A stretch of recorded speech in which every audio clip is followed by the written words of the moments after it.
Hello friends, आप सबको मेरा राधे राधे। आशा करती हूँ कि आप लोगों ने मेरा कल का टॉप 300 टॉपिक्स की सीरीज़ का फर्स्ट पार्ट देखा होगा।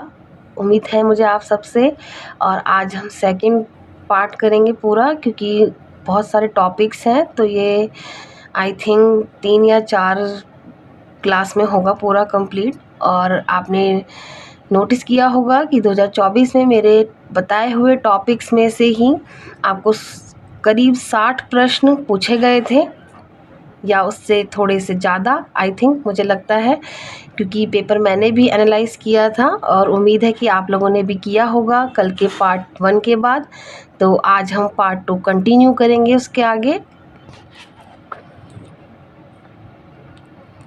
FRA 2006 को समझना, न्याय, संरक्षण और चुनौतियाँ। आज का हमारा फर्स्ट टॉपिक यहाँ से स्टार्ट होगा।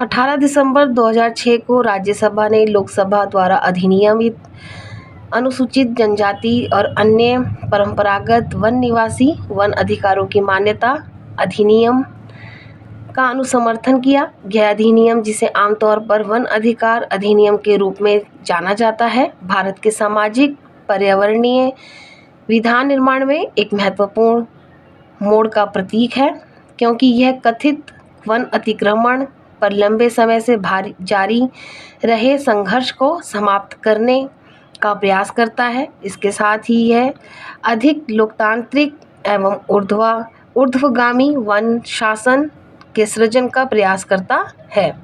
लेकिन अधिनियमित होने के 17 वर्ष बाद भी FRA वनवासियों को ऐतिहासिक अन्याय से मुक्त करने और वन प्रशासन को लोकतांत्रिक बनाने के अपने वादे को पूरा कर सकने में अक्षम सिद्ध हुआ है। वन अधिकार अधिनियम 2006 और इसके प्रमुख प्रावधान।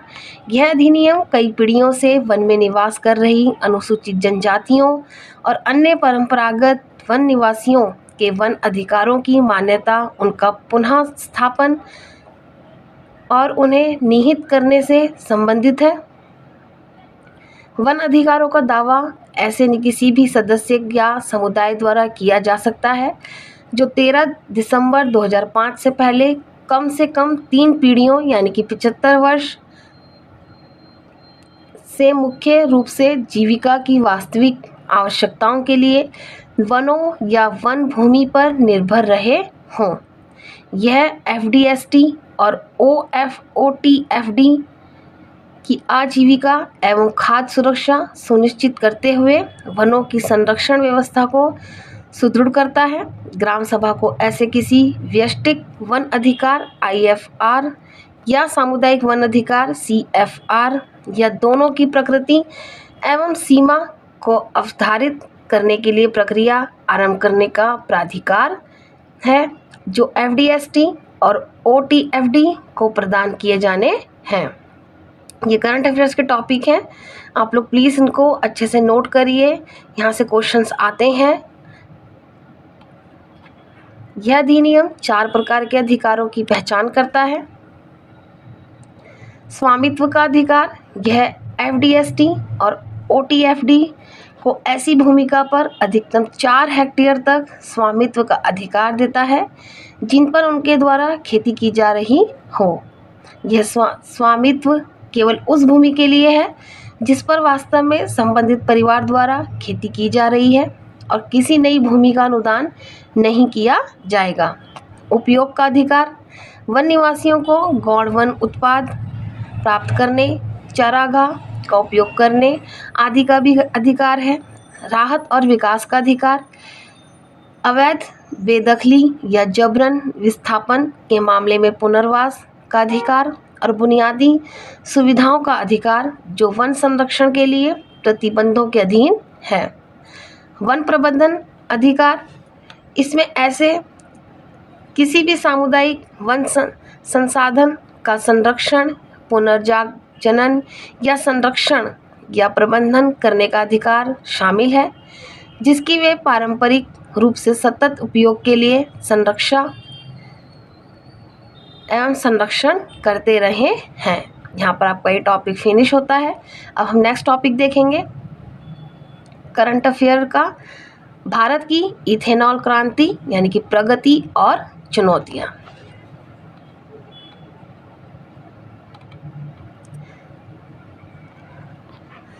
दुबई में आयोजित COP28 में 100 से अधिक देशों द्वारा वर्ष 2030 तक वैश्विक नवीकरणीय ऊर्जा क्षमता को 3 गुना करने के संकल्प के बीच भारत को अपने इथेनॉल सम्मिश्रण लक्ष्य के संबंध में एक कठिन राह का सामना करना पड़ रहा है। जबकि इथेनॉल मिश्रित पेट्रोल वर्ष 2013 से 14 में 1.6% से बढ़कर वर्ष 2022 से 23 में 11.8% हो गया। वर्ष 2022 से 23 में कम चीनी स्टॉक और इस वर्ष गन्ना उत्पादन में आसन कमी के कारण वर्ष 2025 तक 20% का लक्ष्य प्राप्त करना कठिन हो गया है। इस परिदृश्य में सरकार लक्ष्य को पूरा करने के लिए अनाज आधारित इथेनॉल की ओर एक वृहद संक्रमण पर विचार कर रही है। इथेनॉल डिस्टिलरीज हेतु मक्का की खरीद के लिए हाल ही में राष्ट्रीय कृषि सहकारी विपणन संघ और भारतीय राष्ट्रीय सहकारी उपभोक्ता महासंघ को सौंपी गई प्राधिकारिता इस संक्रमण पर बल देने का संकेत देती है और यह इथेनॉल के लिए एक संगठित मक्का फीड से समर्थित आपूर्ति श्रृंखला को बढ़ावा देगी। हालांकि इससे अर्थव्यवस्था के लिए और अधिक चुनौतियां उत्पन्न होने का जोखिम है। इथेनॉल के बारे में देखेंगे हम। इथेनॉल एक कार्बनिक यौगिक है। यह पारदर्शी रंगहीन द्रव है जो ज्वलनशील है और इसकी एक विशिष्ट गंध होती है। उत्पादन इसे खमीर द्वारा शर्करा के किण्वन के माध्यम से उत्पादित किया जा सकता है, जो एक प्रक्रिया है जिसका उपयोग मादक पेय पदार्थों के उत्पादन में किया जाता है। इसे रासायनिक प्रक्रियाओं जैसे एथिलीन के जलयोजन के माध्यम से भी संश्लेषित किया जा सकता है। इसके उपयोग देखेंगे हम यहाँ पर। पेय पदार्थ इथेनॉल अल्कोहल का एक प्रकार है जो मादक पेय पदार्थों में पाया जाता है। सामाजिक रूप से इसका सेवन बियर, वाइन, स्पिरिट जैसी विभिन्न रूपों में किया जा सकता है या किया जाता है। ईंधन इसका उपयोग जैव ईंधन के रूप में किया जाता है और इथेनॉल सम्मिश्रण ईंधन का उत्पादन करने के लिए इसे प्राय गैसोलीन के साथ मिलाया जाता है। औद्योगिक विलायक, ये आप पॉइंट अच्छे से नोटिस करेंगे इथेनॉल के बारे में। विभिन्न प्रकार के पदार्थों को घोल सकने की इसकी क्षमता के कारण इथेनॉल का उपयोग फार्मास्यूटिकल्स, इत्र और अन्य उत्पादों के निर्माण में विलायक के रूप में किया जाता है। चिकित्सा और प्रयोगशाला उपयोग। इथेनॉल का उपयोग चिकित्सा और प्रयोगशाला में एंटीसेप्टिक, कीटाणुनाशक और परिरक्षक के रूप में किया जाता है। रासायनिक फीड स्टॉक, यह विभिन्न रसायनों के उत्पादन के लिए फीड स्टॉक के रूप में कार्य करता है। इथेनॉल सम्मिश्रण कार्यक्रम, इथेनॉल ब्लेंडिंग प्रोग्राम EBP के बारे में देखेंगे हम। EBP पेट्रोल में इथेनॉल जो नवीकरणीय एवं पर्यावरण अनुकूल ईंधन है, इसके सम्मिश्रण को बढ़ावा देने के लिए भारत सरकार की एक पहल है। यह कार्यक्रम अन्य देशों से ईंधन के आयात को कम करने, विदेशी मुद्रा भंडार का संरक्षण करने और चीनी उद्योग में मूल्यवर्धन की वृद्धि करने का लक्ष्य रखता है। इथेनॉल आपूर्ति वर्ष 2021 से 22 के लिए भारत में इथेनॉल सम्मिश्रण के लिए रोडमैप 2020 से 25 में निर्धारित 10% इथेनॉल सम्मिश्रण का लक्ष्य पहले ही हासिल कर लिया गया है और सार्वजनिक क्षेत्र की तेल विपणन कंपनियों ने देश भर में E20 पेट्रोल यानी कि 20% इथेनॉल सम्मिश्रित की बिक्री शुरू कर दी है। अब यहाँ पे आप नोट करेंगे इसको। इसके अलावा राष्ट्रीय जैव ईंधन नीति 2018 में ESY 2025 से 26 तक पेट्रोल में इथेनॉल के 20% सम्मिश्रण का लक्ष्य रखा गया है। इथेनॉल का उत्पादन मुख्य रूप से चीनी उद्योग के एक सह उत्पाद शीरा से किया जाता है, लेकिन इसके उत्पादन के लिए गन्ने का रस, चीनी सिरप और क्षतिग्रस्त खाद्यान्न जैसे अन्य कच्चे माल को भी उपयोग किया जा सकता है। सरकार ने EBP के तहत इथेनॉल की खरीद एवं आपूर्ति को सुविधाजनक बनाने के लिए कई कदम उठाए हैं, जैसे लाभकारी मूल्य तय करना, प्रक्रिया को सरल बनाना, उत्पाद शुल्क से छूट और वित्तीय सहायता प्रदान करना। प्रभावी सरकारी नीतियों के कारण ESY 2013 से 14 से ESY 2022 से 23 तक OMCS को इथेनॉल की आपूर्ति में 13 गुना वृद्धि हुई है। सम्मिश्रण प्रतिशत भी ESY 2013 से 14 में 1.53% से बढ़कर ESY 2022 से 23 में लक्षित 12% तक पहुंच गया। ये इतना इम्पॉर्टेंट नहीं है, क्योंकि आंकड़े चेंज होते रहते हैं, तो इस तरह के सेंटेंस पूछे भी नहीं जाते हैं, लेकिन इस तरह के यहाँ पे डाइवर्ट होकर आप लोगों को पूछा जा सकता है। इथेनॉल सम्मिश्रण को बढ़ावा देने के लिए सरकार द्वारा कौन से कदम उठाए गए? विभेदक इथेनॉल मूल्य निर्धारण। सरकार ने C हैवी शीरा, B हैवी शीरा, गन्ने का रस, चीनी सिरप और शराब खाद्यान्न या चावल से प्राप्त इथेनॉल के लिए अलग अलग कीमतें तय की हैं। आर्थिक मामलों की कैबिनेट समिति द्वारा उत्पादन, लागत, उपलब्धता और मांग जैसे विभिन्न कारकों के आधार पर वार्षिक रूप से कीमतें संशोधित की जाती हैं। विभेदक मूल्य निर्धारण नीति के परिणाम स्वरूप इथेनॉल सम्मिश्रित पेट्रोल कार्यक्रम के लिए इथेनॉल की आपूर्ति में वृद्धि हुई है और वर्ष 2025 तक पेट्रोल में 20% इथेनॉल मिश्रण का लक्ष्य प्राप्त कर सकने में मदद मिली है। ब्याज छूट योजनाएं। कार्यक्रम के तहत EBP कार्यक्रम के तहत निर्धारित सम्मिश्रण लक्ष्यों को प्राप्त करने के लिए देश में इथेनॉल उत्पादन क्षमता बढ़ाने की दृष्टि से सरकार ने जुलाई 2018 से अप्रैल 2022 तक विभिन्न इथेनॉल ब्याज छूट योजनाएं अधिसूचित की। इथेनॉल ब्याज छूट योजनाओं के तहत सरकार उद्यमियों को देश भर में नई डिस्टिलरीज, गुड़ आधारित, अनाज आधारित और दोहरे फीड आधारित स्थापित करने या मौजूदा डिस्टिलरीज, शीरा आधारित, अनाज आधारित और दोहरे फीड आधारित का विस्तार करने की सुविधा दे रही है। बैंकों, वित्तीय संस्थानों द्वारा किए जाने वाले ऋणों पर 6% प्रति वर्ष की दर से ब्याज छूट या बैंकों, वित्तीय संस्थानों द्वारा वसूल किए जाने वाले ब्याज दर का 50% या इनमें जो भी कम हो का वहन 5 वर्षों के लिए 1 वर्ष के मॉरेटोरियम के साथ केंद्र सरकार द्वारा किया जा रहा है। कर राहत। अमिश्रित पेट्रोल की तुलना में E10 और E20 सम्मिश्रण पर कम कर लगाया जाता है, जिससे वे उपभोक्ताओं के लिए अधिक लागत प्रतिस्पर्धी बन जाते हैं।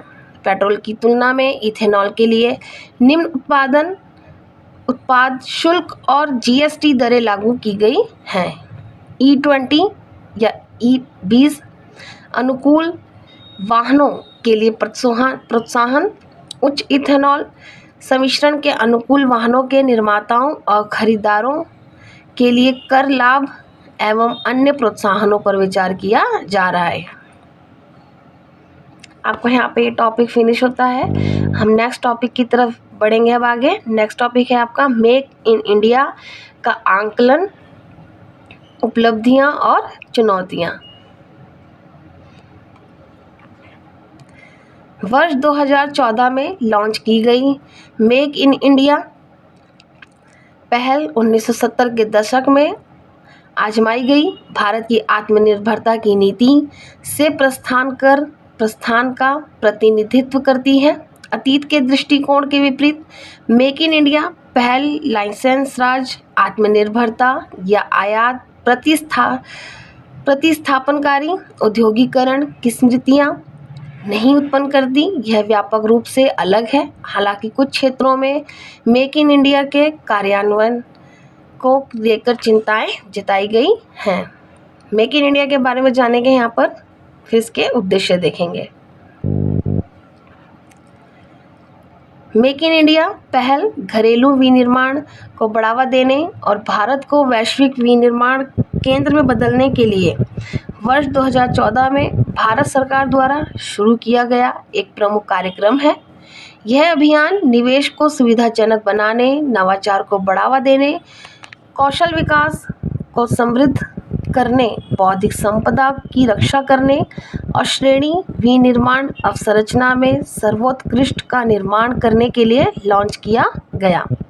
इसके उद्देश्य हैं विनिर्माण क्षेत्र की विकास दर को बढ़ाकर 12 से 14% प्रति वर्ष करना, वर्ष 2022 तक, यानी कि बाद में इसे संशोधित कर 2025 कर दिया गया। विनिर्माण क्षेत्र में 100 मिलियन अतिरिक्त रोजगार अवसर सृजित करना, वर्ष 2025 तक सकल घरेलू उत्पाद में विनिर्माण क्षेत्र का योगदान 25% तक बढ़ाना। इसके उद्देश्य हैं। इसकी रणनीतियां जानेंगे यहाँ पर हम। व्यावसायिक प्रक्रियाओं को सुव्यवस्थित करना, कंपनियों के लिए भारत में व्यापार करना सुगम बनाने के लिए नौकरशाही बाधाओं को कम करना और नियमों को सरल बनाना। सेकंड है इसका अवसंरचना का विकास करना, उद्योगों के लिए विश्वसनीय एवं सक्षम अवसंरचना प्रदान करने के लिए बंदरगाहों, सड़कों, रेलवे और बिजली उत्पाद का उन्नयन करना, कार्यबल को कुशल बनाना, विनिर्माण क्षेत्र के लिए कुशल श्रमिकों के पूल के निर्माण के लिए कौशल विकास कार्यक्रमों में निवेश करना, निवेश को प्रोत्साहन देना।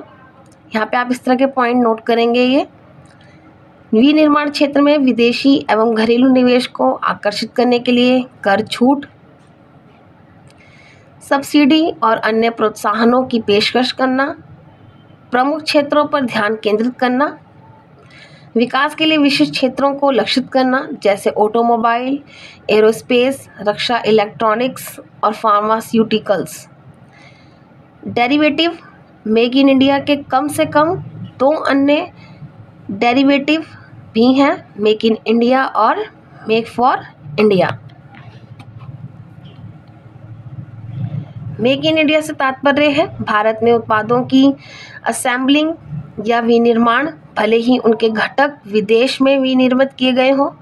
यह मूलतः श्रम, पूंजी, उद्यमिता, प्रौद्योगिकी आदि भारतीय उत्पादन पहलुओं का उपयोग करने वाले विनिर्माताओं को बढ़ावा देने के लिए एक ब्रांडिंग रणनीति है। मेक फॉर इंडिया के बारे में देखेंगे। मेक फॉर इंडिया से तात्पर्य है ऐसे उत्पादों के उत्पादन से है जिनका भारत में ही उपभोग किया जाना है और जहां घरेलू बाजार के लिए विनिर्माण पर ध्यान केंद्रित किया गया है। ये आप डिफरेंस देखेंगे दोनों में, मेक इन इंडिया और मेक फॉर इंडिया में। अब ये टॉपिक हमारा फिनिश होता है। अब हम नेक्स्ट टॉपिक की तरफ बढ़ेंगे आगे। हमारा नेक्स्ट टॉपिक है करंट अफेयर्स का, इम्पॉर्टेंट है ये भी। केंद्र ने CAA कार्यान्वयन के लिए नियमों को अधिसूचित किया। हाल ही में भारत सरकार ने नागरिकता संशोधन अधिनियम 2019 के नियमों को अधिसूचित किया, जिससे दिसंबर 2019 में संसद द्वारा पारित होने के 4 वर्ष बाद इसके कार्यान्वयन का मार्ग प्रशस्त हुआ।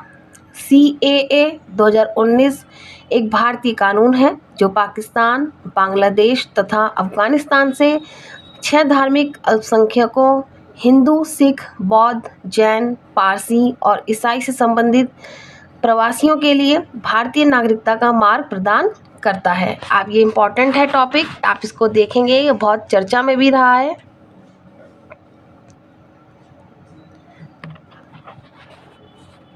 नागरिकता संशोधन कानून को लेकर सरकार द्वारा जारी किए गए नियम क्या हैं? इसका ऐतिहासिक संदर्भ देखेंगे हम यहाँ पर। सरकार ने शरणार्थियों की दुर्दशा को दूर करने के लिए पहले भी कदम उठाए हैं, जिसमें वर्ष 2004 में नागरिकता नियमों में संशोधन तथा वर्ष 2014, वर्ष 2015, वर्ष 2016 एवं वर्ष 2018 में की गई अधिसूचनाएं भी शामिल हैं। CAA नियम 2024, नागरिकता अधिनियम 1955 की धारा 6B CAA के अंतर्गत नागरिकता के लिए आवेदन प्रक्रिया का आधार है। भारतीय नागरिकता हेतु पात्र होने के लिए आवेदक को अपनी राष्ट्रीयता, धर्म, भारत में प्रवेश की तिथि एवं भारतीय भाषाओं में से किसी एक में दक्षता का प्रमाण देना होगा। मूल देश का प्रमाण लचीली आवश्यकताएं विभिन्न दस्तावेजों की अनुमति देती हैं, जिनमें जन्म अथवा शैक्षणिक प्रमाण पत्र, पहचान दस्तावेज, लाइसेंस, भूमि रिकॉर्ड अथवा उल्लिखित देशों की नागरिकता सिद्ध करने वाला कोई भी दस्तावेज शामिल है। भारत में प्रवेश की तिथि, आवेदक भारत में प्रवेश के प्रमाण के रूप में 20 अलग अलग दस्तावेज प्रदान कर सकते हैं, जिनमें वीजा, आवासीय परमिट, जनगणना पर्चियां, ड्राइविंग लाइसेंस, आधार कार्ड, राशन कार्ड, सरकारी अथवा न्यायालय पत्र, जन्म प्रमाण पत्र और बहुत कुछ शामिल हैं। नियमों के क्रियान्वयन के लिए तंत्र, गृह मंत्रालय ने CAA के अंतर्गत नागरिकता आवेदनों को संसाधित करने का काम केंद्र सरकार के तहत डाक विभाग एवं जनगणना अधिकारियों को सौंपा है। ये आप नोटिस करेंगे यहाँ पर ये वाला सेंटेंस, क्योंकि ये आप कम शब्दों में भी ये आप लोगों को डाइवर्ट करके दे सकते हैं।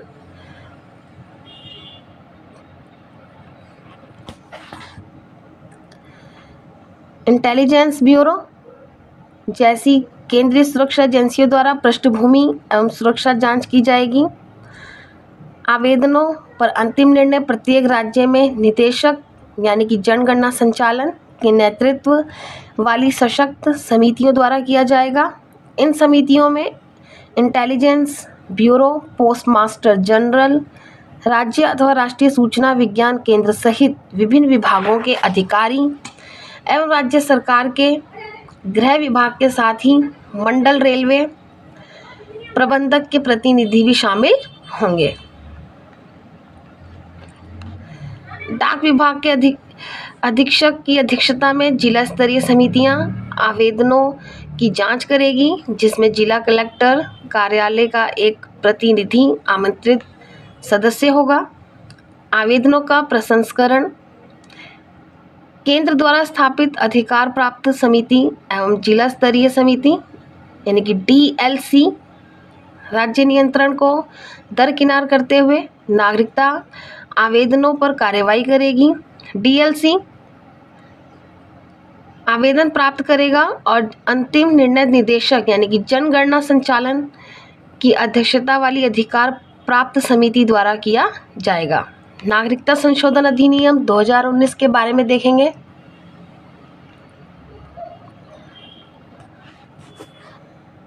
भारत में नागरिकता एवं व्यक्ति तथा राज्य के बीच कानूनी स्थिति और संबंध है, जिसमें विशिष्ट अधिकार एवं कर्तव्य शामिल होते हैं। भारत में नागरिकता संविधान के अंतर्गत संघ सूची में सूचीबद्ध है और इस प्रकार यह संसद के विशेष क्षेत्राधिकार के अंतर्गत है। 26 जनवरी 1950 को भारत के संविधान द्वारा भारतीय नागरिकता के लिए प्राप्त लोगों की श्रेणियां स्थापित की। इसने संसद को नागरिकता के अतिरिक्त पहलुओं जैसे अनुदान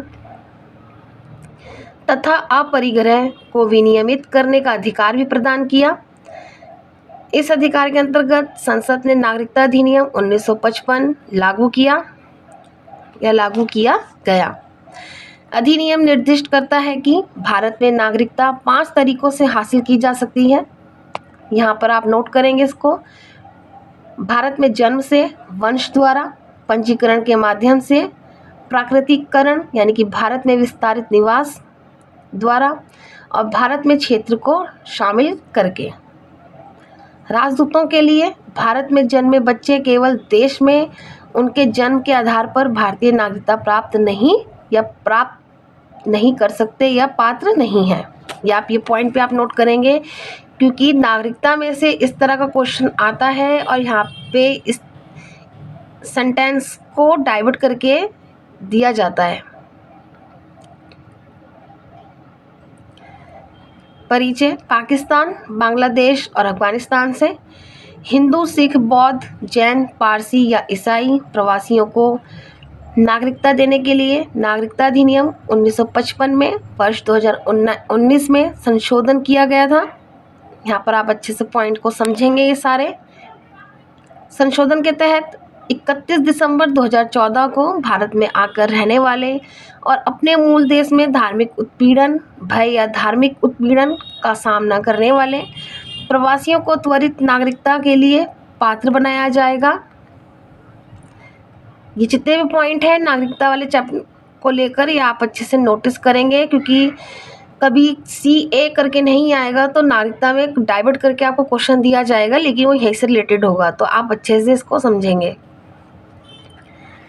यह 6 समुदायों के सदस्यों को विदेशी अधिनियम 1946 और पासपोर्ट अधिनियम 1920 के तहत किसी भी आपराधिक मामले से छूट देता है जो अवैध रूप से देश में प्रवेश करने तथा समाप्त वीजा एवं परमिट पर रहने के लिए सजा निर्दिष्ट करता है।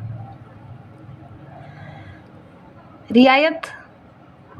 नागरिकता अधिनियम 1955 के अंतर्गत देशीकरण द्वारा नागरिकता प्राप्त करने हेतु आवेदक को पिछले 12 महीनों से लगातार और साथ ही पिछले 14 वर्षों में से 11 वर्ष भारत में रहा होना चाहिए।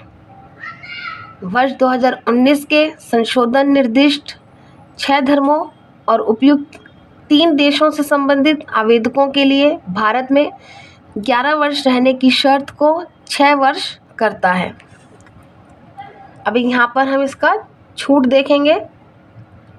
CAA भारतीय संविधान की 6ठी अनुसूची के तहत उल्लिखित क्षेत्रों पर लागू नहीं होगा, जिसमें असम, मेघालय, त्रिपुरा और मिजोरम राज्यों के जनजातीय क्षेत्र शामिल हैं।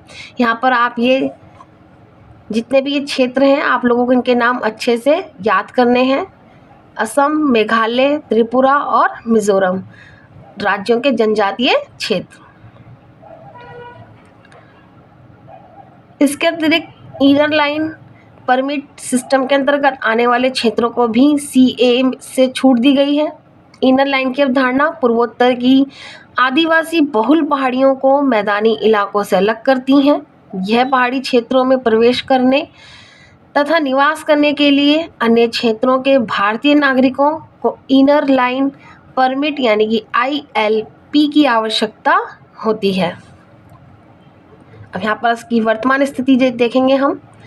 वर्तमान में इनर लाइन परमिट भारतीय नागरिकों सहित सभी व्यक्तियों की अरुणाचल प्रदेश, मिजोरम और नागालैंड की यात्रा को नियंत्रित करता है। इस बहिष्कार का उद्देश्य उत्तर पूर्वी क्षेत्र में आदिवासी और स्वदेशी समुदायों के हितों की रक्षा करना है। यह सुनिश्चित करना कि इन क्षेत्रों में रहने वाले व्यक्ति CAA 2019 के प्रावधानों के तहत नागरिकता नहीं मांग सकते हैं। यहाँ पर आप जितने भी ये पॉइंट हैं आप लोग प्लीज़ इनको अच्छे से नोट करिए, अच्छे से समझिए, क्योंकि यहीं से ही क्वेश्चंस बनते हैं। ये टॉपिक आपका फिनिश होता है। यहाँ पर हम नेक्स्ट टॉपिक देखेंगे इथेनॉल 100। पेट्रोलियम और प्राकृतिक गैस मंत्रालय ने महाराष्ट्र, कर्नाटक, उत्तर प्रदेश, नई दिल्ली तथा तमिलनाडु में चुनिंदा 183 खुदरा दुकानों पर एथेनॉल 100 लॉन्च किया।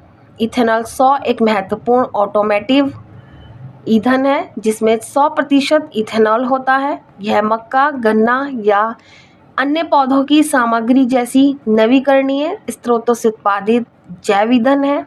इथेनॉल 100 का उद्देश्य पारंपरिक गैसोलीन की तुलना में ग्रीन हाउस गैस उत्सर्जन को कम करके जीवाश्म ईंधन पर निर्भरता को कम करना, स्थिरता को बढ़ावा देना और स्वच्छ वातावरण में योगदान देना है। आप यहाँ पर इसको अच्छे से नोट करेंगे कि यह मक्का, गन्ना और अन्य पौधों की सामग्री से नवीकरण करके ही मतलब स्रोतों से उत्पादित होता है, इसको ही जैव ईंधन या आप समझ सकते हैं यहाँ पर इस वाले पॉइंट को। यह मक्का, गन्ना या अन्य पौधों की सामग्री जैसी नवीकरणीय स्रोतों से उत्पादित जैव ईंधन है, इनसे ही ये उत्पादित होता है, मक्का, गन्ना और अन्य पौधों की सामग्री। यह आप समझ सकते हैं यहाँ पर अच्छे से।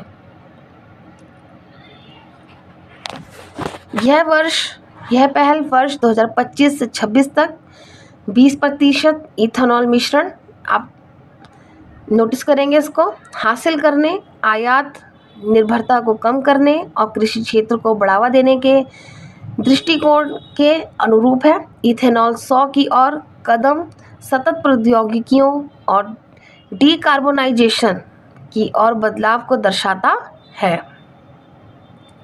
इथेनॉल 100 बहुमुखी है और इसका उपयोग विभिन्न वाहनों में किया जा सकता है, जिसमें फ्लेक्स फ्यूल वाहन शामिल है जो गैसोलीन, इथेनॉल या दोनों के किसी भी मिश्रण पर चल सकते हैं। यह उपयोग बुनियादी ढांचे के साथ मुख्यधारा ईंधन विकल्प बनने की इसकी व्यावहारिकता और क्षमता को प्रदर्शित करता है।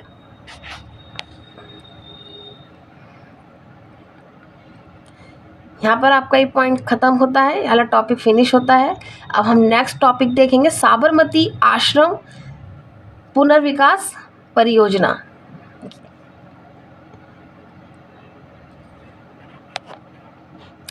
हाल ही में दांडी मार्च की 94वीं वर्षगांठ पर भारत के प्रधानमंत्री ने अहमदाबाद में साबरमती आश्रम पुनर्विकास परियोजना का शिलान्यास किया।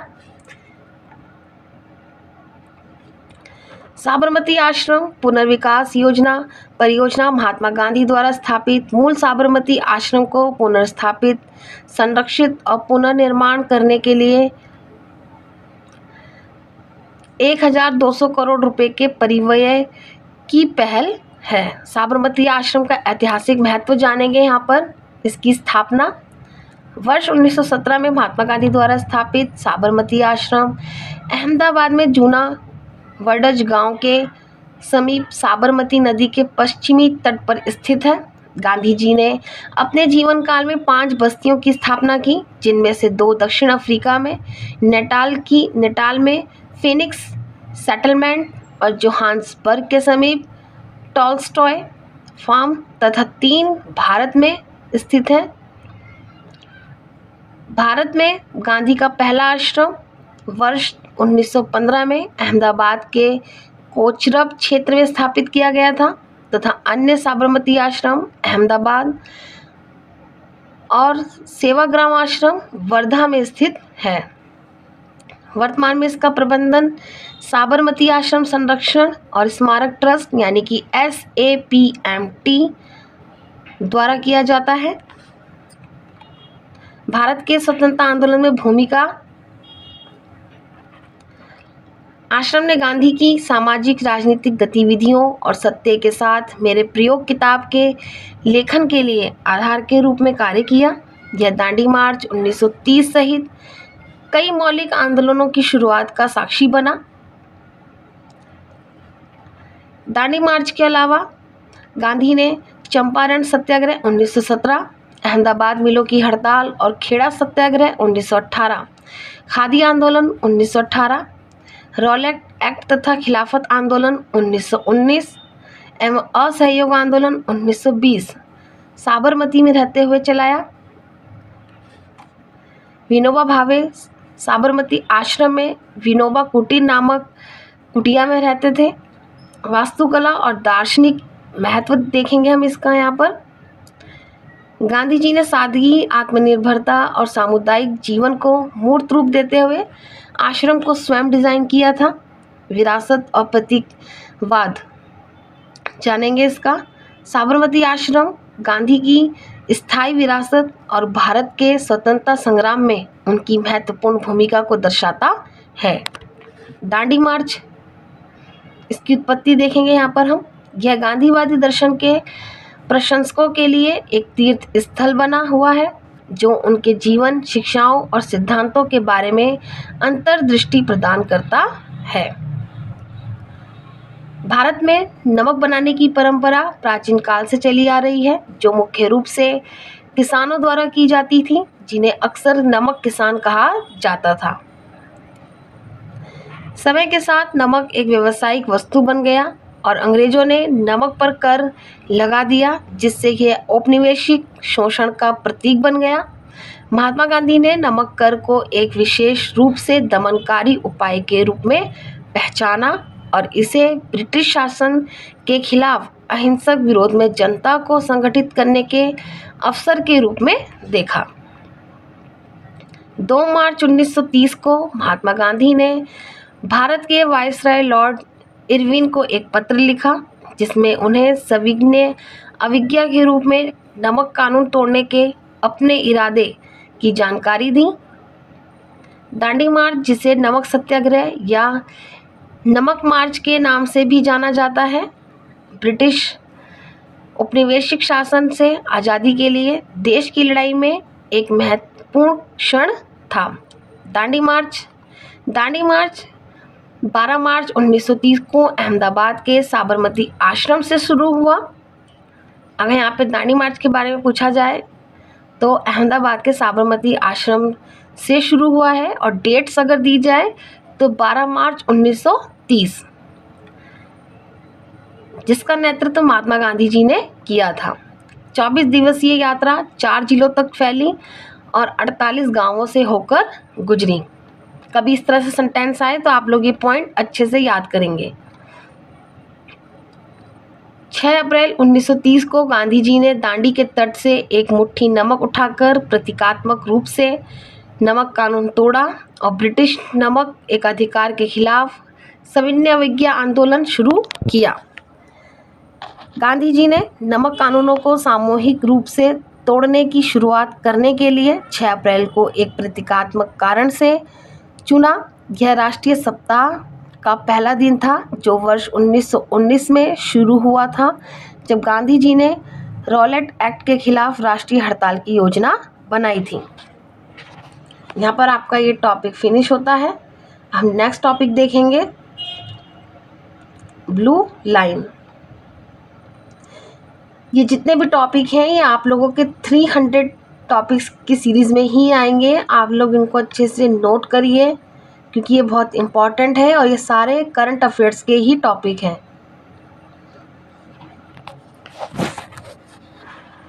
हाल ही में इजराइल और लेबनान के मध्य की सीमाओं पर हिजबुल्लाह द्वारा तीव्र हमले किए गए। इजराइल और लेबनान के बीच की सीमा, जिसे ब्लू लाइन के रूप में जाना जाता है, वर्ष 2000 में इजराइल द्वारा दक्षिणी लेबनान से अपनी सेना की वापसी के उपरांत संयुक्त राष्ट्र द्वारा निर्धारित की गई थी। ये ब्लू लाइन के बारे में जान रहे हैं हम, आप अच्छे से इसको देखिए। ब्लू लाइन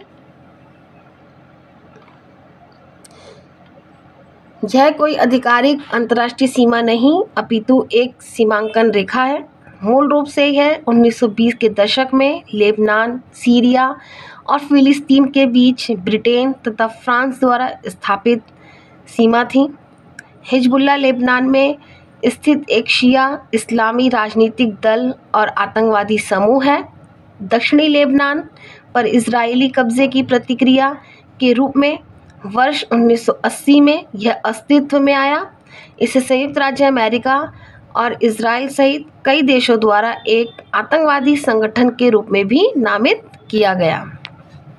ये छोटा सा टॉपिक था, लेकिन ये करंट अफेयर्स का है, इम्पॉर्टेंट है, इसलिए मैंने आप लोगों को यहाँ पर अच्छे से बताया है। अब नेक्स्ट टॉपिक देखेंगे हम, लक्षद्वीप समूह में INS जटायु।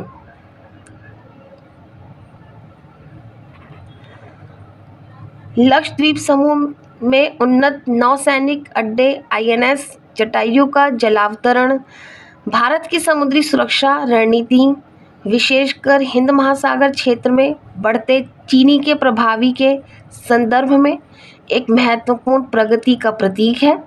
इसके अतिरिक्त भारतीय नौसैनिक ने कोची में अपने पहले MH-60R multi role helicopter squadron, Indian naval air squadron यानी कि INAS 334 का परिचालन किया, जो इसके रोटरी बेड़े और इसकी पनडुब्बी रोधी युद्ध क्षमताओं के लिए एक प्रमुख क्षमता वृद्धि है। अब यहाँ पर हम INS जटायु की मुख्य विशेषताएं यानी कि क्वालिटीज़ देखेंगे।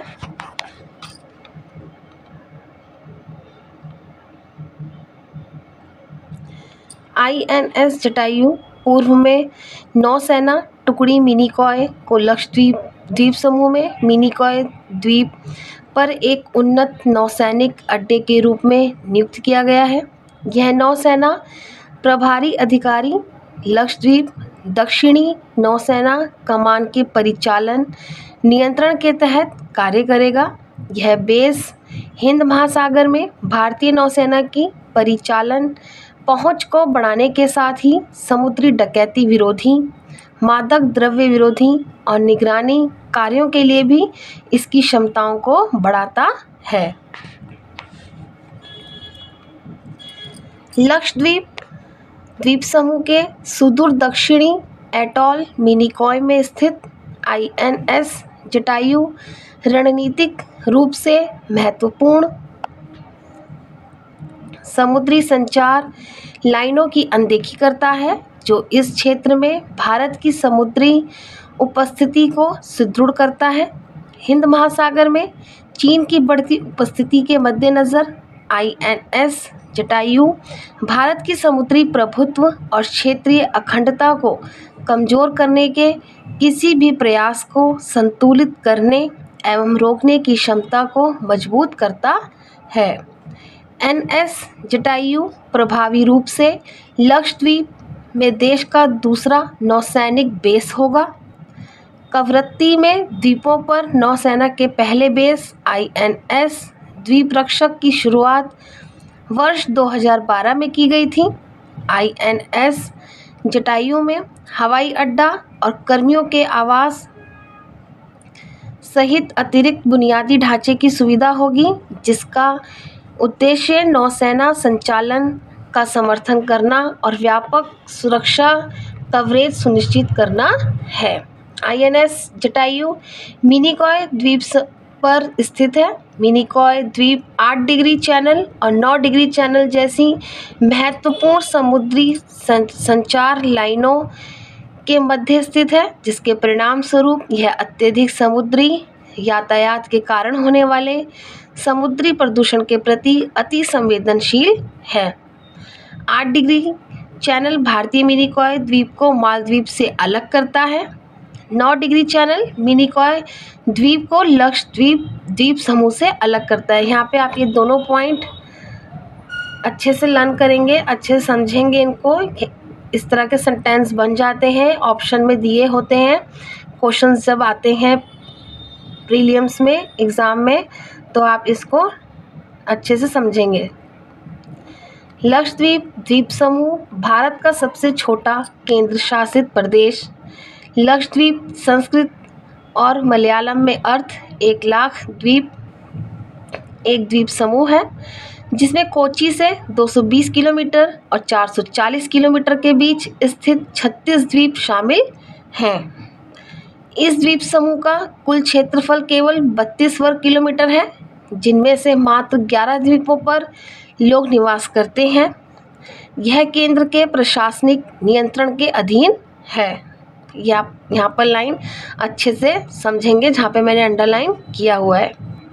लक्षद्वीप हिंद महासागर में स्थित कोरलाइन द्वीपों की श्रृंखला का हिस्सा है, जिसमें दक्षिण में मालदीव और भूमध्य रेखा के दक्षिण में चागोस द्वीप समूह शामिल हैं।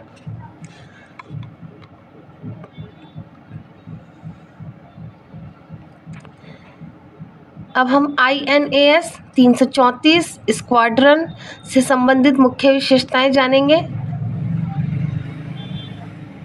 भारतीय नौसेना एयर स्क्वाड्रन 334 MH-60R हेलीकॉप्टर श्रेणी का पहला स्क्वाड्रन है जिन्हें सीहॉक्स की संज्ञा दी जाती है। स्क्वाड्रन को INS गरुड़ कोची में तैनात किया गया था। स्क्वाड्रन फरवरी 2020 में 24 विमानों के लिए संयुक्त राज्य अमेरिका के साथ हस्ताक्षरित विदेशी सैन्य बिक्री यानी कि FMS अनुबंध का एक हिस्सा है। MH-60R Seahawk Black Hawk helicopter का एक समुद्री संस्करण है जो निम्नलिखित विभिन्न अनुप्रयोगों के लिए डिज़ाइन किया गया है। हिंद महासागर क्षेत्र यानी कि IOR में सीहॉक्स की तैनाती भारतीय नौसेना की समुद्री उपस्थिति को मजबूत करने के साथ ही संभावित खतरों को दूर करती है तथा रणनीतिक रूप से महत्वपूर्ण इस क्षेत्र में एक सुरक्षित वातावरण निर्मित करती है। भारतीय नौसेना के कमांड, इसमें 3 ऑपरेशनल एवं 1 थिएटर कमांड शामिल है। प्रत्येक कमांड का नेतृत्व वाइस एडमिरल रैंक का एक flag officer commanding in chief करता है। अंडमान एवं निकोबार कमांड 2001 यह पोर्ट ब्लेयर अंडमान एवं निकोबार द्वीप समूह पर आधारित एक एकीकृत त्रिसेवा थिएटर कमांड है। आप इसको अच्छे से लर्न करेंगे। जो पॉइंट यहाँ पर है ये वाले पैराग्राफ को आप अच्छे से समझेंगे। इसमें भारतीय नौसेना, भारतीय सेना, भारतीय वायुसेना तथा भारतीय तटरक्षक बल शामिल हैं। ये आप समझेंगे क्योंकि इस तरह के क्वेश्चंस इस बार के पेपर में आए थे, आप देख सकते हैं। यहाँ पर आपका यह टॉपिक फिनिश होता है। अब हम नया टॉपिक देखेंगे, विद्युत उपभोक्ताओं के अधिकार नियम 2020 में संशोधन। ये काफ़ी चर्चा में रहा था, करंट अफेयर्स का टॉपिक है, ये बहुत इम्पॉर्टेंट है। तो हम देखेंगे चर्चा में क्यों रहा। ग्राहकों को सशक्त बनाने के साथ छत पर सौर परियोजनाओं के निर्माण में तेजी लाने के प्रयास में विद्युत मंत्रालय ने विद्युत यानी कि ग्राहकों के अधिकार नियम 2020 में संशोधन अधिसूचित किया है। ये संशोधन आवासों में कनेक्शन के मुद्दों को संबोधित करते हैं और साथ ही मीटर रीडिंग की शिकायतों का समाधान भी करते हैं। विद्युत नियम 2020 में प्रमुख संशोधन क्या है ये जानेंगे हम।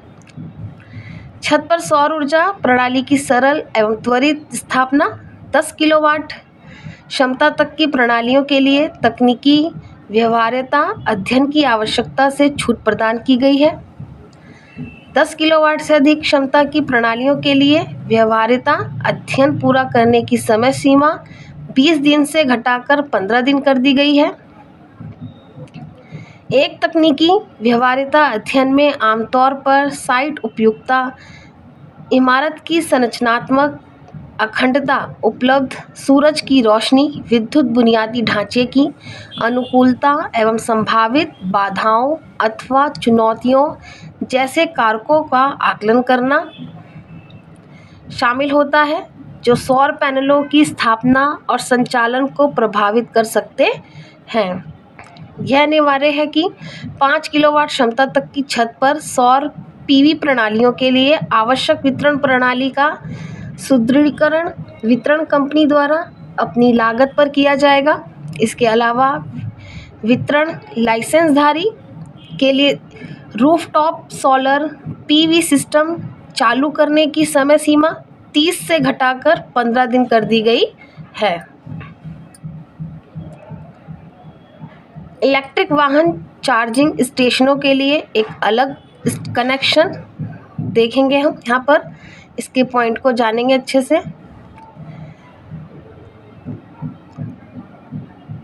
उपभोक्ता अपने इलेक्ट्रिक वाहनों को चार्ज करने के लिए अलग से बिजली कनेक्शन प्राप्त कर सकते हैं। यह भारत के कार्बन उत्सर्जन को कम करने और वर्ष 2070 तक शुद्ध शून्य उत्सर्जन प्राप्त करने के लक्ष्य के अनुरूप है। नया बिजली कनेक्शन प्राप्त करने की समय अवधि महानगरीय क्षेत्रों में 7 से घटाकर 3 दिन, अन्य नगर निगम क्षेत्रों में 15 से घटाकर 7 दिन और ग्रामीण क्षेत्रों में 30 से घटाकर 15 दिन कर दी गई है। हालांकि पहाड़ी इलाकों वाले ग्रामीण क्षेत्रों में नए कनेक्शन या मौजूदा कनेक्शन में संशोधन के लिए समय अवधि 30 दिन ही रहेगी। कॉलोनियों और फ्लैटों में उपभोक्ताओं के लिए अतिरिक्त अधिकार। सहकारी समूह हाउसिंग सोसाइटियों, बहुमंजिली इमारतों, आवासीय कॉलोनियों आदि में रहने वाले मालिकों के पास वितरण लाइसेंसधारी से या तो सभी के लिए व्यक्तिगत कनेक्शन या पूरे परिसर के लिए एकल बिंदु कनेक्शन चुनने का विकल्प होगा। इस विकल्प का प्रयोग वितरण कंपनी द्वारा किए जाने वाले पारदर्शी मतदान पर आधारित होगा। एकल बिंदु कनेक्शन के माध्यम से बिजली की आपूर्ति पाने वाले उपभोक्ताओं और व्यक्तिगत कनेक्शन का लाभ उठाने वाले उपभोक्ताओं से वसूले जाने वाले प्रशुल्क टैरिफ में भी समानता लाई गई है। ये टॉपिक 3 के लिए इतना नहीं है, लेकिन ये मेंस में आ सकता है, तो मैंने इसमें ही करा दिया है, आप लोग इसको नोट कर लीजिएगा। निम्नलिखित विषयों के संबंध में मीटरिंग, बिलिंग और संग्रहण अलग से किया जाएगा। वितरण लाइसेंस धारक से प्राप्त व्यक्तिगत बिजली की खपत, आवासीय संघ द्वारा आपूर्ति की गई बैकअप बिजली की व्यक्तिगत खपत, ऐसे आवासीय संघों के कॉमन एरिया के लिए बिजली की खपत जो वितरण लाइसेंस धारक से प्राप्त की जाती हैं। शिकायतों के मामलों में अतिरिक्त मीटर की आवश्यक सुविधा, उपभोक्ता द्वारा मीटर रीडिंग की उनकी वास्तविक बिजली खपत के अनुरूप नहीं होने की शिकायत करने जैसे मामलों में वितरण लाइसेंस धारक को शिकायत मिलने की तिथि से 5 दिनों के भीतर एक अतिरिक्त मीटर स्थापित करना अनिवार्य कर दिया गया है। इस अतिरिक्त मीटर का उपयोग न्यूनतम 3 माह की अवधि के लिए खपत को जांचने के लिए किया जाएगा। इस प्रकार उपभोक्ताओं को आश्वस्त किया जाएगा और बिलिंग में सटीकता सुनिश्चित की जाएगी। यहाँ पर आपका ये टॉपिक फिनिश होता है। अब हम लोग नेक्स्ट टॉपिक की तरफ चलते हैं। Claude 3 AI chat bot.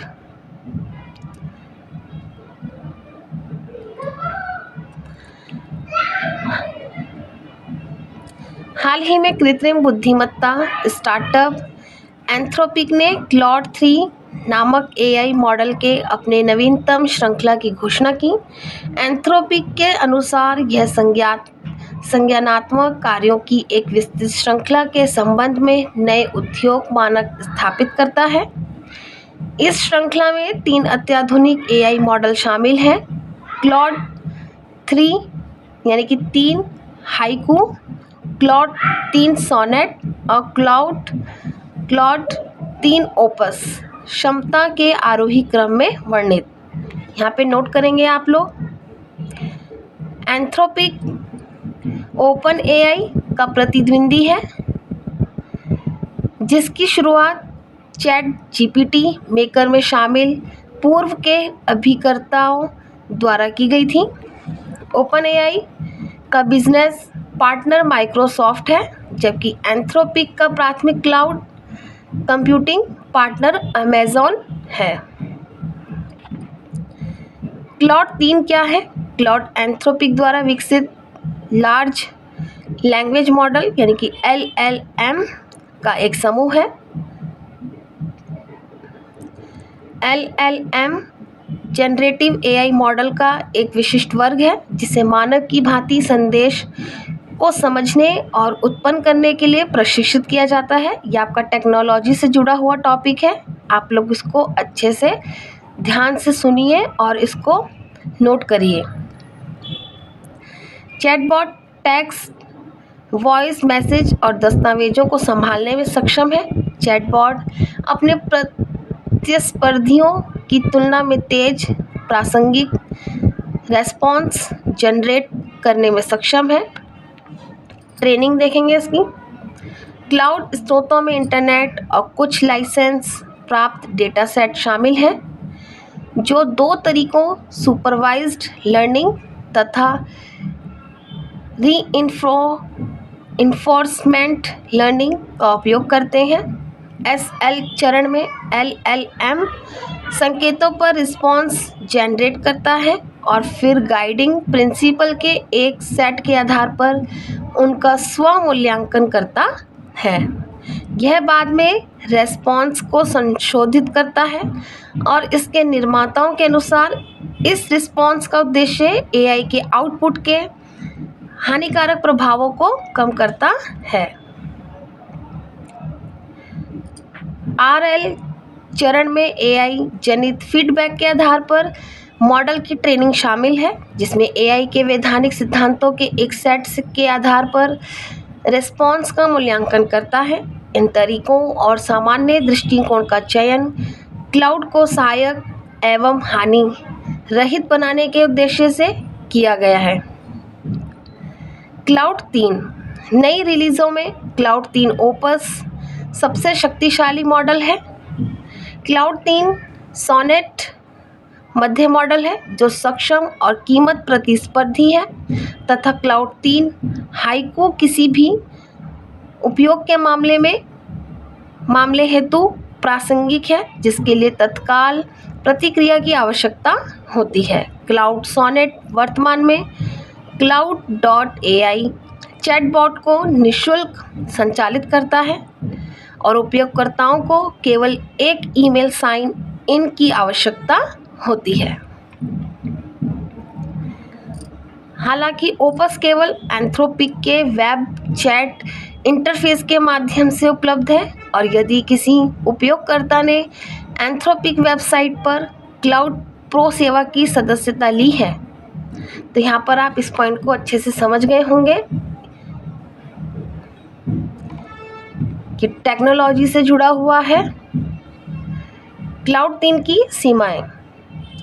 Cloud 3 तथ्यात्मक प्रश्नों का उत्तर देने और ऑप्टिकल कैरेक्टर रिकग्निशन यानी कि OCR यानी छवियों से पाठ निकालने की क्षमता जैसे कार्यों में अच्छा प्रदर्शन करता है। कथित तौर पर नया मॉडल निर्देशों का पालन करने और शेक्सपियरियन सोनेट लिखने जैसे कार्यों को पूरा करने में अच्छा है। हालांकि कई बार इसे जटिल तर्क एवं गणितीय समस्याओं से जूझना पड़ता है। इसने अपनी प्रतिक्रियाओं में पूर्वाग्रहों का भी प्रदर्शन किया, जैसे दूसरों की तुलना में एक निश्चित नस्लीय समूह का पक्ष लेना। अब यहाँ पर हम लार्ज लैंग्वेज मॉडल के बारे में जानेंगे।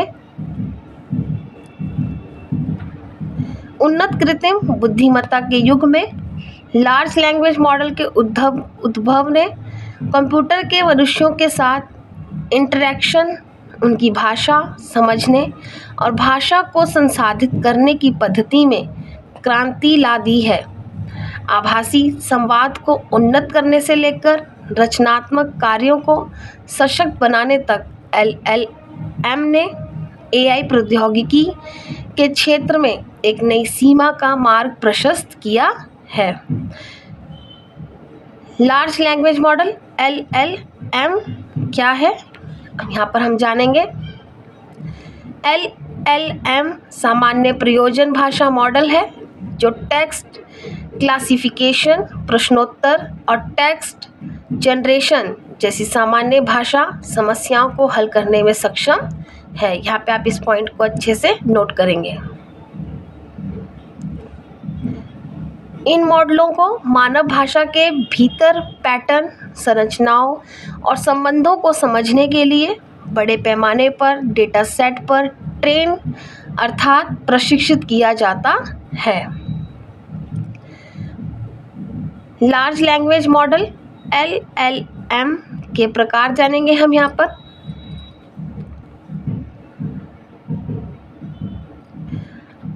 आर्किटेक्चर पर आधारित ऑटो रिग्रेसिव मॉडल पूर्व शब्दों के आधार पर अनुक्रम में आगामी शब्द का प्रेडिक्शन पूर्वानुमान करना, उदाहरण GPT 3। ट्रांसफॉर्मर आधारित मॉडल, भाषा प्रसंस्करण के लिए एक विशिष्ट कृत्रिम न्यूरल नेटवर्क आर्किटेक्चर का प्रयोग करना, उदाहरण LAMDA जेमिनी, जिसे पहले बार्ड के रूप में जाना जाता था। Encoder decoder model, input text को एक रिप्रेजेंटेशन में एनकोड कर पुनः इसे किसी अन्य भाषा या प्रारूप में डिकोड करना। ट्रेनिंग डेटा पर आधारित, पूर्व प्रशिक्षित और फाइन ट्यून किए गए मॉडल, विशेष डेटा सेट पर फाइन ट्यूनिंग के माध्यम से विशिष्ट कार्यों के अनुरूप रूपांतरण करना। मल्टी लैंग्वेज मॉडल, कई भाषाओं में टेक्स्ट को समझने और उत्पन्न करने में सक्षम। डोमेन विशिष्ट मॉडल, कानूनी, वित्त या स्वास्थ्य देखभाल जैसे विशिष्ट डोमेन से संबंधित डेटा के आधार पर प्रशिक्षित। आकार और उपलब्धता के आधार पर आकार देखेंगे हम। बड़े मॉडलों को अधिक कंप्यूटेशनल संसाधनों की आवश्यकता होती है, लेकिन वे बेहतर प्रदर्शन प्रदान करते हैं। उपलब्धता, ओपन सोर्स मॉडल सार्वजनिक उपलब्ध है, जबकि क्लोज सोर्स मॉडल स्वामित्व के अधीन है। ओपन सोर्स LLM के उदाहरण यहाँ पर आपको दिए गए हैं। LLaMA2, Bloom, Google, BERT, Falcon 180B, OPT 175B यहाँ पे आपको दिए गए हैं। आप अच्छे से इनको नोट करिए। ये आपको मेंस में आ सकता है लिखने के लिए, तो आप लोग इनको अच्छे से नोट कर लीजिए। क्लोज सोर्स LLM के उदाहरण OpenAI द्वारा GPT 3.5, गूगल द्वारा जेमिनी। LLM के परिचालन तंत्र,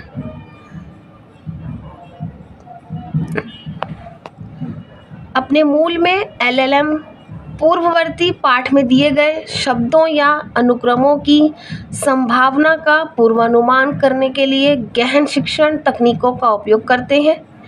LLM इनपुट संकेतों के आधार पर अगले शब्द या अनुक्रम का पूर्वानुमान करने के लिए डेटा में पैटर्न और संबंधों का विश्लेषण करते हैं, जैसे मनुष्य भाषा को कैसे समझते हैं।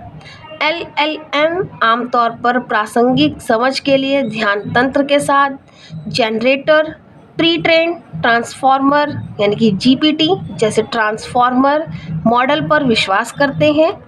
LLM के अनुप्रयोग देखेंगे हम यहाँ पर।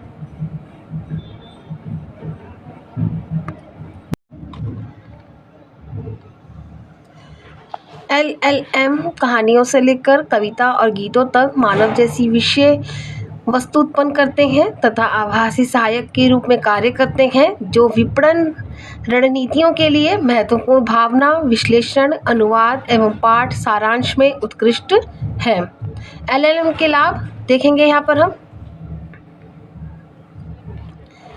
LLM पैटर्न को सामान्य बनाने के लिए अपने व्यापक प्रशिक्षण डेटा का लाभ उठाते हुए विभिन्न कार्यों और डोमेन को अनुकूलित कर सकते हैं। सामान्य भाषा प्रशिक्षण डेटा सेट से सीखने की उनकी क्षमता के कारण वे सीमित डोमेन विशिष्ट डेटा के साथ भी अच्छा प्रदर्शन कर सकते हैं।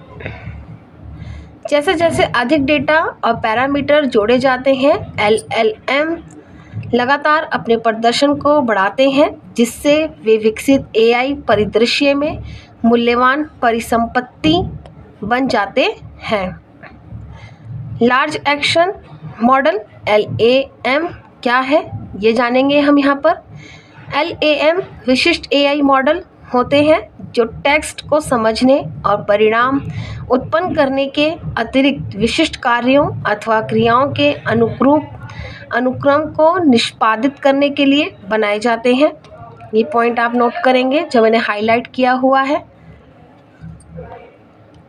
LAM मानव विचारों को समझ सकते हैं और इस समझ को कार्रवाई योग्य चरणों में परिवर्तित कर सकते हैं। LAM को दोहराए जाने वाले कार्यों में मदद करने के लिए डिज़ाइन किया गया है।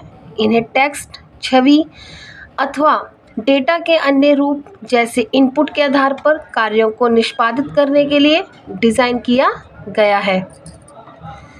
LAM का उपयोग विभिन्न अनुप्रयोगों जैसे वर्चुअल असिस्टेंट, रोबोटिक सिस्टम, स्वचालित ग्राहक एवं सेवा इत्यादि में किया जा सकता है।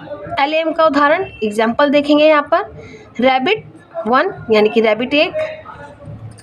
इन मॉडलों को डेटा सेट पर प्रशिक्षित किया जाता है जिसमें दिए गए संदर्भों के आधार पर कार्य करने का तरीका, सीखने के लिए भाषाई जानकारी और क्रिया उन्मुख डेटा दोनों शामिल होते हैं। यहाँ पे आपका ये टॉपिक फिनिश होता है और LAM और LLM में डिफरेंस करके आपको सेंटेंस दिए जा सकते हैं, तो आप इस यहाँ पर ध्यान देंगे, इसको समझेंगे। नेक्स्ट टॉपिक है हमारा ड्राई आइज़। हाल ही में गुरुग्राम के एक रेस्टोरेंट में ड्राई आइस यानी कि शुष्क हिम को माउथ फ्रेशनर समझकर उसका सेवन करने से एक गंभीर घटना हुई जिससे इस पदार्थ की घातक प्रकृति का पता चलता है। ड्राई आइस कार्बन डाइऑक्साइड के ठोस रूप को संदर्भित करता है।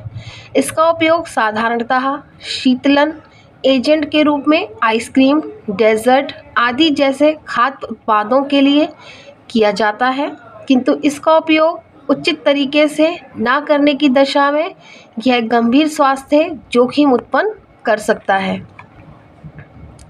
यह कार्बन डाइऑक्साइड गैस में परिवर्तित हो जाता है जो बड़ी मात्रा में श्वसन के माध्यम से शरीर में प्रवेश कर सांस फूलना यानी कि हाइपरकैप्निया और अन्य गंभीर जटिलताएं उत्पन्न कर सकता है।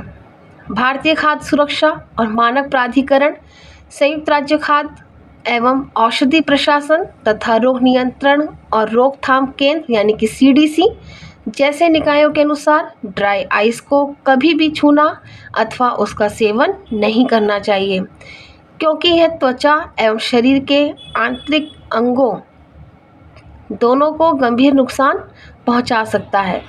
ड्राई आइस की ठोस अवस्था से वाष्प अवस्था में परिवर्तित होने की क्षमता, जिसे ऊर्ध्वपातन कहते हैं, सब्लिमेशन, इसे विभिन्न अनुप्रयोगों के लिए बहुमुखी बनाती है।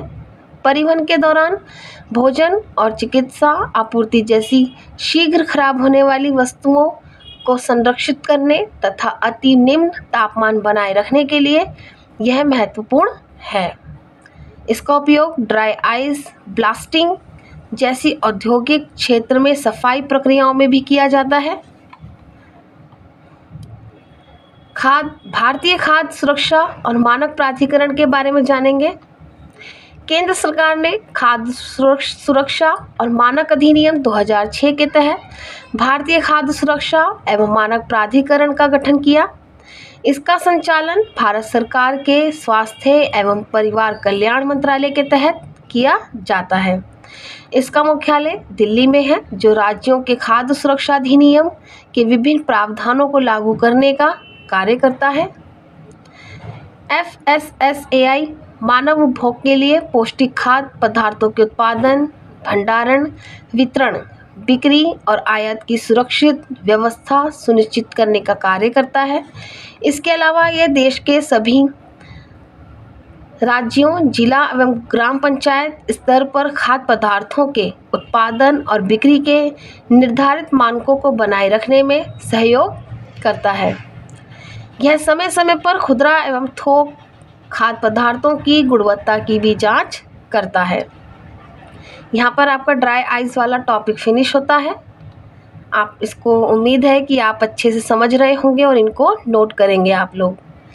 नेक्स्ट टॉपिक आता है हमारा ऑबिलिस्क, और इसको हम कंटिन्यू करेंगे, आगे कल करेंगे हम इसको।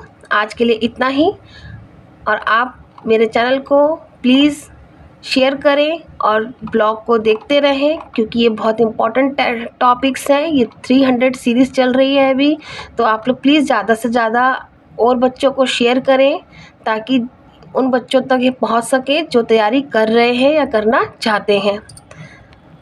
जिन जिनको PDF चाहिए पूरे कंप्लीट नोट्स की, तो वो मुझे टेलीग्राम पे मुझे मैसेज करेंगे। मैं आपको डिस्क्रिप्शन बॉक्स में इसका लिंक दे दूँगी। आप सबको राधे राधे।